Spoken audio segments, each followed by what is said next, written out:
ABP Ganga, मैं हूं स्नेहलता। चलिए उत्तराखंड प्राइम की शुरुआत करते हैं। खबर राजधानी देहरादून से है, जहां रफ्तार का कहर देखने को मिला है। बाइक सवारों ने सड़क पार कर रहे एक शख्स को जोरदार टक्कर मारी। यह हादसा इतना भीषण था कि बाइक पर बैठे दोनों युवकों की मौत हो गई, जबकि पैदल जो शख्स सड़क को पार कर रहा था उसकी भी जान चली गई। देखिए इन तस्वीरों को, इतनी तेज रफ्तार से ये बाइक सवार दोनों आ रहे हैं। एक सेकंड लगता है और पता भी नहीं लगता है कि आखिर क्या हुआ। ये देखिए, बाइक से बड़ी तेजी से तार के पास से अगर आप देखेंगे तस्वीरों पे, तो बाइक सवार आ रहे हैं, सड़क को पार करने की कोशिश कर रहा था। सड़क के किनारे एक शख्स था, दरअसल उसने सड़क पर अभी कदम भी नहीं रखा होगा, और ये जिस रफ्तार में बाइक आती है, इस हादसे में तीनों ही शख्स की मौत है। दो बाइक पर सवार थे और जिस शख्स से ये बाइक टकराई, 3 जिंदगियां 1 सेकंड के भीतर खत्म। यकीनन 1 सेकंड का वक्त लगा होगा। जिस रफ्तार से ये बाइक आ रही है, 2 लोग इस पर सवार है, देखने लायक भी नहीं है, क्योंकि जितनी स्पीड से ये निकल रहे हैं, जितनी रफ्तार में थे, बाइक पर सवार 2 लोगों की तो जिंदगी गई ही गई। जो शख्स किनारे खड़ा था, सड़क पर अभी उसने पैर भी नहीं रखा था, उसकी भी मौत की खबर है।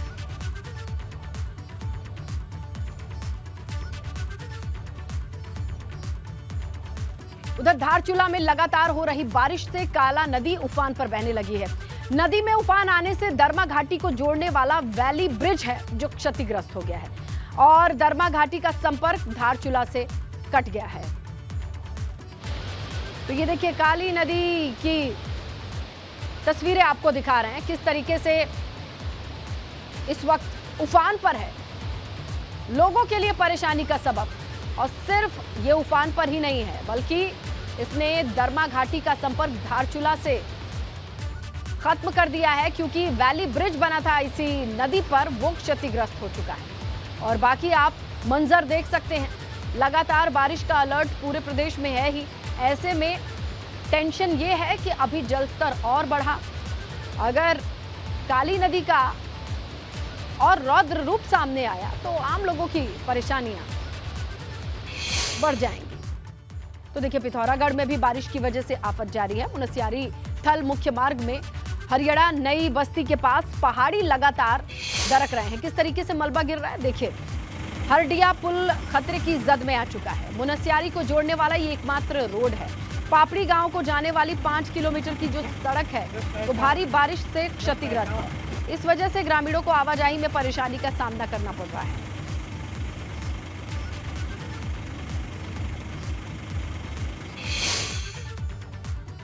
और देखिए, भूस्खलन की वजह से कई घरों और दुकानों पर खतरा है। एहतियात के तौर पर इस इलाके के 100 मीटर के दायरे में सभी घरों को खाली करा दिया गया है। इसके साथ ही सेना और पुलिस के जवान निगरानी रख रहे हैं।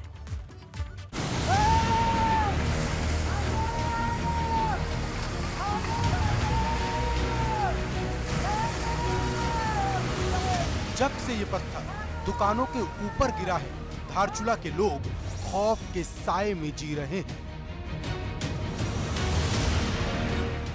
इसे चमत्कार ही कहेंगे कि इतना विशालकाय पत्थर पहाड़ी से लुढ़कते हुए सैकड़ों मीटर नीचे आकर गिर गया, लेकिन इसकी चपेट में कोई नहीं आया। पहाड़ी से गिरे इस विशाल पत्थर ने कई दुकानों और घरों को नुकसान पहुंचा है। इससे हुई तबाही की तस्वीर आप 2 तस्वीरों से समझिए।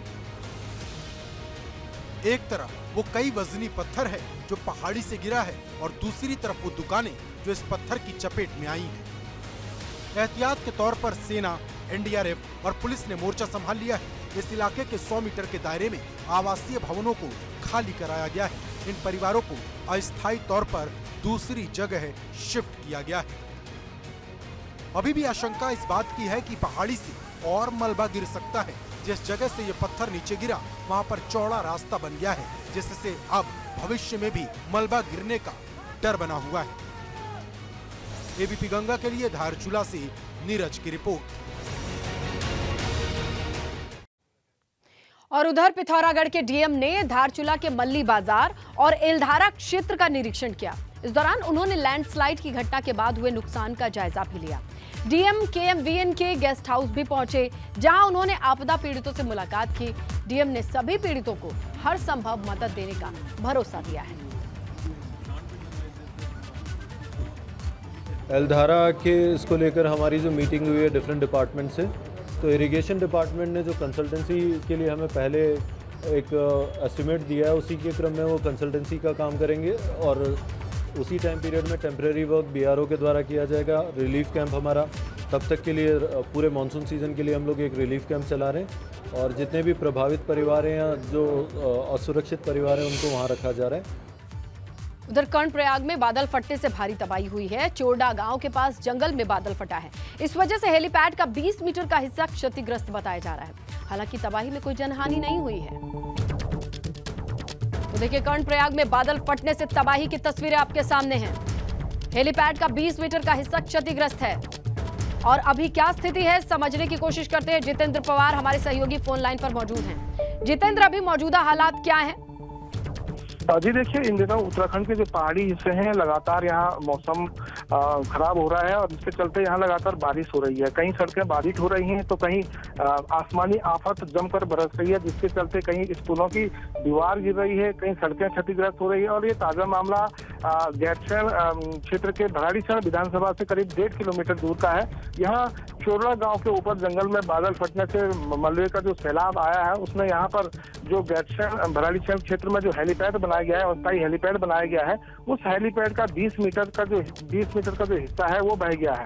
मलबे में ये 20 मीटर का हिस्सा हेलीपैड का बह गया है, जिसके चलते जो यहाँ के इस क्षेत्र के जो जंगल हैं, इन जंगलों में बांज और बुरास के जो पेड़ हैं, इस मलबे से ये काफी पेड़ यहाँ पे क्षतिग्रस्त हुए हैं। बिल्कुल, यानी कोई जनहानि नहीं है, लेकिन वन संपदा को नुकसान जरूर पहुंचा है। शुक्रिया जितेंद्र। और उधर यमुनोत्री पैदल मार्ग पर बारिश की वजह से जगह जगह लैंडस्लाइड हो रहे हैं। यमुनोत्री पैदल मार्ग की अगर बात करें तो भनेरी गाड़ के पास एक क्षतिग्रस्त बताया जा रहा है। करीबन 10 मीटर का हिस्सा है जो भूस्खलन की वजह से प्रभावित चल रहा है। पैदल मार्ग में पहले से ही दरारें थी। अब आलम यह है कि पैदल मार्ग में महज 1 फीट चलने की जगह बच गई है और उस पर चलना कितना दुश्वारी भरा है, आप इन तस्वीरों से अंदाजा लगाइए। तो अभी क्या स्थिति है, लोग कैसे आवाजाही का कौन सा रास्ता अख्तियार कर रहे हैं? हमारे सहयोगी नितिन चौहान फोन लाइन पर मौजूद हैं। नितिन, अभी किस तरीके से लोग आवाजाही कर रहे हैं और क्या कब तक इस रास्ते को दुरुस्त किया जा सकता है? देखिए, इसमें लता बड़ी खबर तो ये है कि अगले 2 दिनों तक यमुनोत्री धाम की यात्रा को ब्रेक कर दिया गया है। यानी कि अब पूरी तरीके से रोक लगा दी गई है यमुनोत्री धाम की यात्रा करने में, क्योंकि जिस तरीके से कल जो यमुनोत्री पैदल मार्ग भनेरी घाट से जो स्लाइड हो गया था, करीब 10 मीटर हिस्सा जो पैदल मार्ग का स्लाइड हो गया था। आप तस्वीरों में देख सकते हैं किस तरीके से जो मार्ग की जो स्थिति है काफी डेंजर बनी हुई। एक युवक वहां से निकल रहा है, लेकिन अगर हल्की से भी अगर चूक हो गई तो नीचे जो बरसाती पानी जो दिख रहा है उसमें से जाने में देर नहीं लगेगी। फिलहाल जो प्रशासन ने पूरी तरीके से रोक लगा दी गई है। PWD विभाग जो यानी कि जो कार्यदायी विभाग है इस मार्ग का 2 दिनों का वक्त मांगा गया है प्रशासन से कि किसी तरीके से 2 दिन दे दीजिए। लेकिन जिस तरीके से लगातार बारिश हो रही है तो वो कहीं ना कहीं मार्ग बनाने में PWD की चुनौतियां खड़ी कर रहा है। फिलहाल अगर बात करें तो यात्रियों को जो सड़क का अंतिम पड़ाव है जानकी चट्टी, यहाँ पर पुलिस विभाग द्वारा जो पुलिस के जो कर्मचारी तैनात हैं वहाँ पे उनके द्वारा यात्रियों को रोका जा रहा है, उनको वहीं स्टे करवाया जा रहा है जानकी चट्टी में। बिल्कुल बिल्कुल, ये बड़ी खबर आपने बताई कि यमुनोत्री धाम की यात्रा 2 दिन तक के लिए बंद करनी पड़ी है, बाधित रहेगी और उनको जानकी चट्टी में जितने भी यात्री पहले निकल चुके हैं उनको स्टे कराया जा रहा है, रोकने की व्यवस्था कराई जा रही है। लेकिन ये बड़ी खबर है।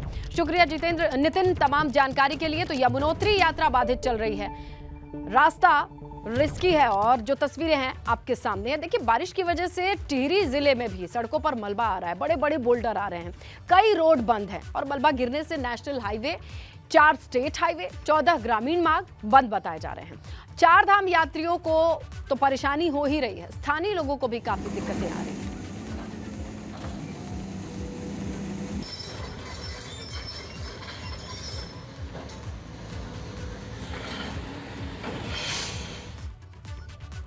तो देखिए, कर्णप्रयाग में प्राइमरी स्कूल को खतरा बताया जा रहा है। मलबा गिरने से स्कूल के भवन को खतरा बताया जा रहा है।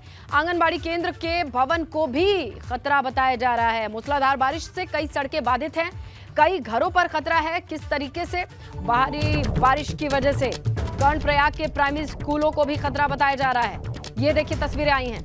मलबा गिरने से स्कूल की जो बिल्डिंग है उसको भी खतरा बताया जा रहा है। और उधर रामनगर में एक गाय नदी के बीच फंस गई। ये गाय कोसी नदी के तेज बहाव के बीच फंस गई। फायर सर्विस के जवानों ने अपनी जान जोखिम में डालकर इस गाय को किसी तरीके से रेस्क्यू किया। बारिश की वजह से कोसी नदी का जल स्तर अचानक बढ़ा और ये गाय बीच में फंस गई। ये डर रही है लेकिन डर हो रही है। हाँ वो डर गई है ना।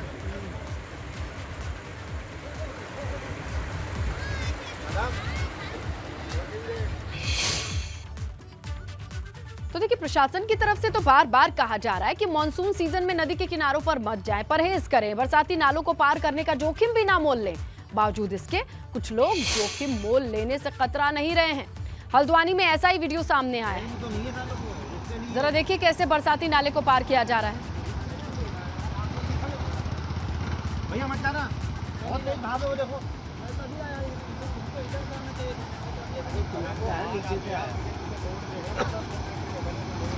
कोई गया बाइक वाला गया था भाई।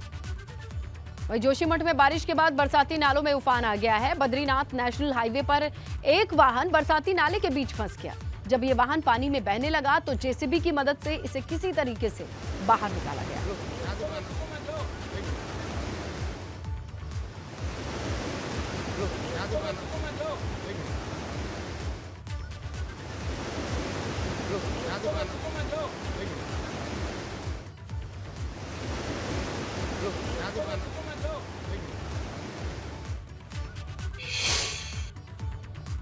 और साथ में आपको यह भी बताएं कि ऋषिकेश में बारिश की वजह से नदियों का जल स्तर बढ़ते हुए देखा जा रहा है।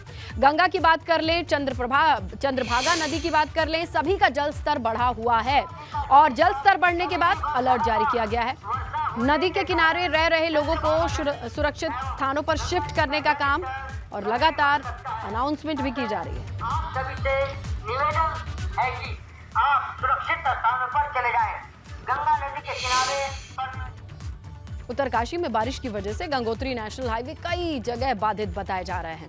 भैरव घाटी से आगे हाईवे पर बड़े बड़े बोल्डर आकर के गिरे हैं। उधर बंदरकोट में 3 मकानों के ऊपर जमींदोज होने का खतरा मंडरा रहा है।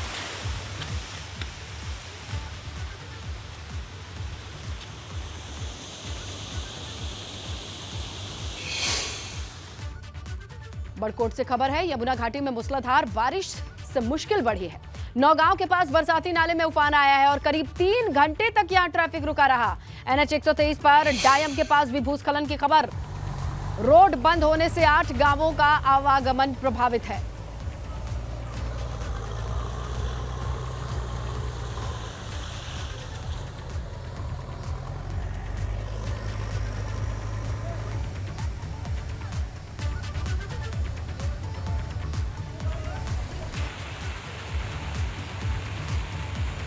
पिथौरागढ़ में मुनस्यारी के से पापड़ी गांव के लिए बनाई गई 5 किलोमीटर लंबी सड़क बदहाल बताई जा रही है।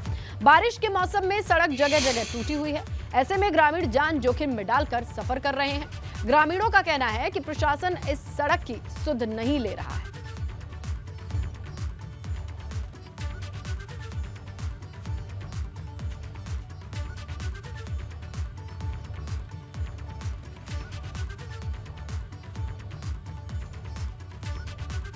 पहाड़ों पर हो रही बारिश से जहां एक ओर जनजीवन अस्त व्यस्त है तो वहीं दूसरी ओर जगह जगह भूस्खलन से कुमाऊं की कई सड़कें भी बाधित हैं। कुमाऊं में नैनीताल समेत बागेश्वर, पिथौरागढ़ जिलों की सड़कें बंद पड़ी हैं।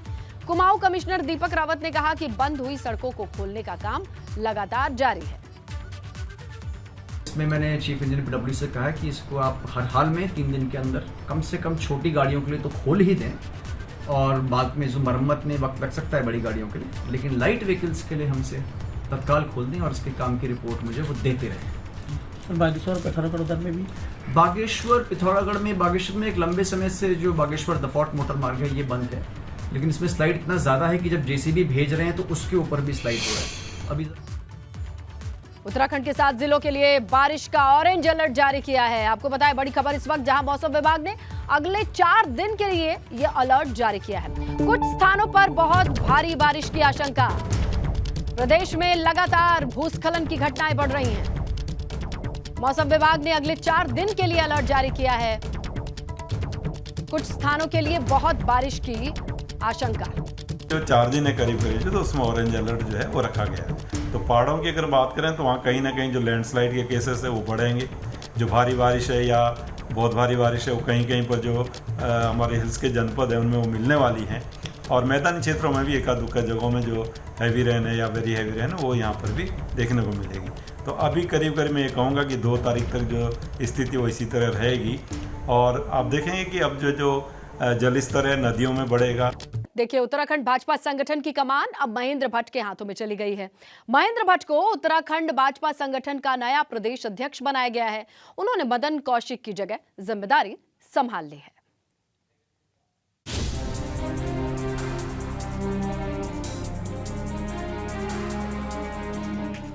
उत्तराखंड भाजपा को नया प्रदेश अध्यक्ष मिल गया है।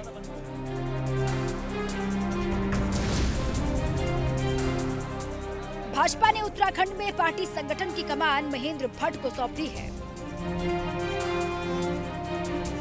नई जिम्मेदारी मिलने पर महेंद्र भट्ट ने पार्टी संगठन और हाईकमान का आभार जताया। मैं केंद्रीय नेतृत्व का हृदय से आभारी हूँ। अपने राष्ट्र अध्यक्ष माननीय नड्डा जी का, हमारे महामंत्री BL संतोष जी का, आदरणीय मोदी जी का, अमित शाह जी का और प्रदेश के नेतृत्व का मदन कौशिक भाई के यहाँ पर आया हूँ। मुझ जैसे कार्यकर्ताओं को बहुत बड़ी जिम्मेदारी में मानता हूँ। एक भविष्य के अंदर जो अपेक्षाएं मुझसे संगठन ने की है, मैं अपेक्षाओं में खरा उतर सकूँ, उसके लिए मैं रात दिन प्रयास करूँगा। और भविष्य के अंदर हमारे सामने लोकसभा का चुनाव हो, पंचायत का चुनाव हो, उसमें कार्यकर्ताओं के अंदर उत्साह अर्जित करना, उनको उत्साहित करना और सरकार और संगठन के कार्यों से तालमेल बनाते हुए और हम सब भविष्य की चुनौतियों को प्राप्त कर सकें, इसके लिए मैं रात दिन प्रयास करूँगा। अब आपको महेंद्र भट्ट के राजनीतिक सफर के बारे में जानकारी देते हैं। महेंद्र भट्ट 1991 से 1996 तक ABVP के सह सचिव रह चुके हैं। इसके साथ ही वो 1998 से 2000 तक भाजपा युवा मोर्चा के प्रदेश सचिव रहे हैं। 2000 से 2002 तक वो भाजपा युवा मोर्चा के प्रदेश महासचिव, तो वहीं 2002 से 2004 तक प्रदेश अध्यक्ष रह चुके हैं। प्रदेश भाजपा अध्यक्ष से मदन कौशिक की विदाई तमाम सवाल छोड़कर जा रही है। सत्ता, संगठन, भाजपा की लीडरशिप तमाम दावा करें कि वो एक सामान्य प्रक्रिया है, लेकिन किसी के पास इस बात का कोई जवाब नहीं है कि उनका टेन ओवर खत्म होने से 2-3 महीने पहले ही उनको क्यों हटा दिया गया और आखिर ऐसी क्या मजबूरी थी कि 5 बार के विधायक को प्रदेश अध्यक्ष की कुर्सी से हटाकर एक हारे हुए विधायक महेंद्र भट्ट को प्रदेश अध्यक्ष बनाना पड़ा।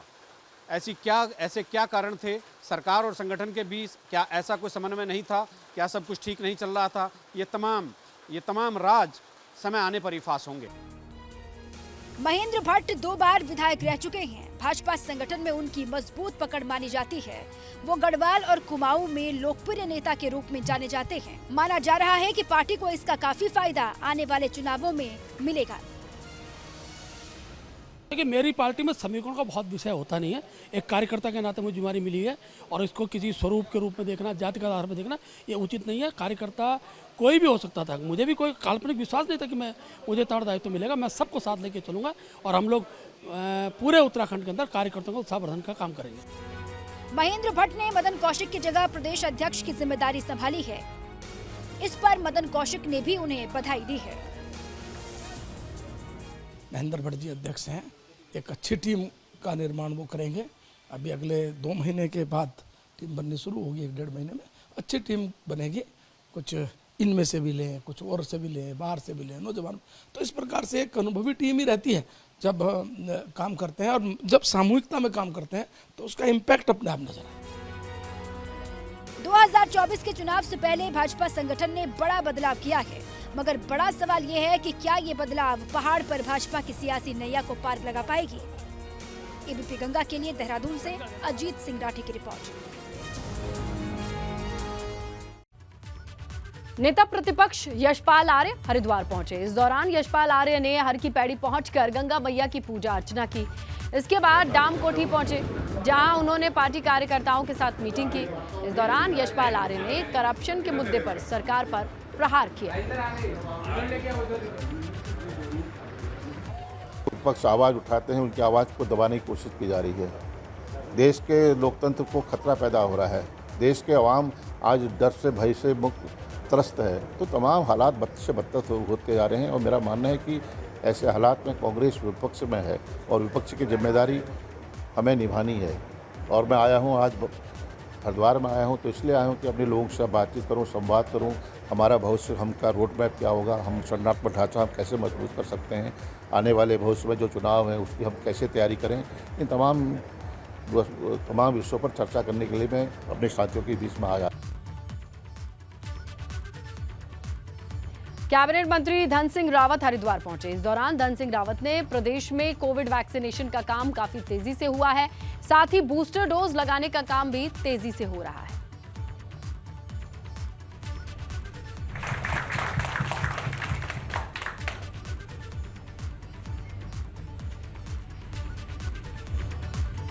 वैक्सीनेशन का काम बहुत तेज़ी से हो रहा है। पहली डोज हमारे यहाँ 100% हो गया है, दूसरी डोज भी लगभग 100% हो गया है और अब जो बूस्टर डोज लग रही है हरिद्वार ज़िले में भी 35% से ऊपर लोगों पे लग गई है।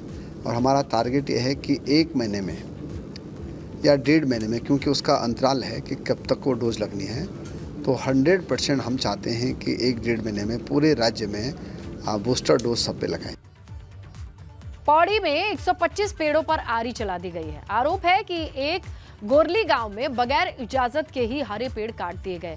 यह आरोप एक सोलर प्लांट उद्यमी पर लग रहा है। दरअसल चारगाह की भूमि पर सोलर प्लांट लगाया जा रहा है। इसी सोलर प्लांट के लिए पेड़ों की बलि चढ़ाई। 2 दिन मशीन ला रहे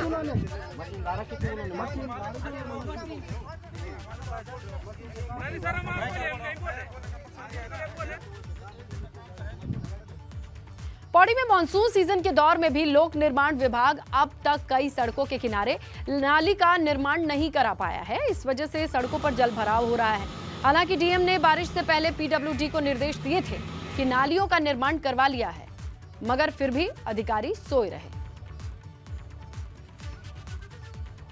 संबंधित जेई को ये समस्त कार्य 2 दिवस के भीतर पूर्ण करने का निर्देश दिया है। इसके अलावा जो अन्य सड़क है जो विशेष से झोपड़ियों के लिए आती है, वहाँ पर भी सड़क के ऊपर जो नाली बनने की कार्यवाही है बहुत गतिमान है। 1-2 जगह पे स्लिप आया हुआ था, उसके लिए जैसी किसी कार्यवाही चल रही थी। मैंने निर्देश दिया हुआ है समस्त कार्य जो है 1 सप्ताह के भीतर पूर्ण कर लिया जाए। साथ में सड़क के ऊपर जो बजरी दिखाई दे रही थी उसको साफ करने का भी निर्देश पीडब्ल्यूडी की जो अधिशासी अभियंता है उन्होंने। काशीपुर में हरियाली तीज की रौनक दिखाई दे रही है। रामलीला मैदान में आयोजित तीज महोत्सव में महिलाएं गीत संगीत के बीच हाथों में मेहंदी लगवाती नजर आई। बहुत ही प्यारा आयोजन किया गया है। काफी शौक है, मैंने भी सोचा यहाँ पर आके मेहंदी लगवाऊं और शॉपिंग करी जाए। चाट पकौड़ी का भी काफी अच्छा इंतजाम है, तो एंजॉय करा जाए। तीज मेले का आयोजन महिलाओं की द्वारा कराया गया है, जिसमें महिलाओं को मेहंदी लगाने की व्यवस्था है। साथ में मनोरंजन के लिए कुछ स्टॉल्स भी लगाए गए हैं। तो यहाँ पर महिलाएं कुछ शादी और फंक्शन की जैसे माहौल में बैठकर हवादार मौसम। आपदा के दौरान केदारनाथ धाम में मंदिर के मुख्य प्रवेश द्वार पर क्षतिग्रस्त हो गया था, मगर अब इस प्रवेश द्वार का निर्माण हो गया है। साथ ही यहाँ पर एक बड़ी घंटी भी लगा दी गई है। जून 2013 की आपदा से पहले जो भी श्रद्धालु केदार आते थे वो उस घंटी को जोर से बजाते हुए मंदिर में पहुंचते थे। तीर्थ यात्रियों की मांग भी इस घंटी को दोबारा लगवाने की थी और इसे अब लगवा दिया गया है।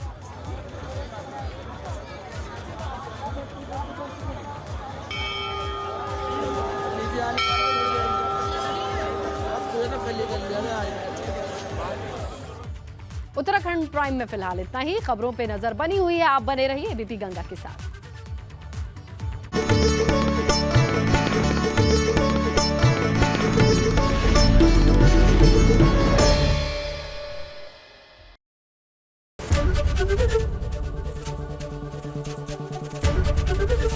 एबीपी गंगा, खबर आपकी, जुबान आपकी।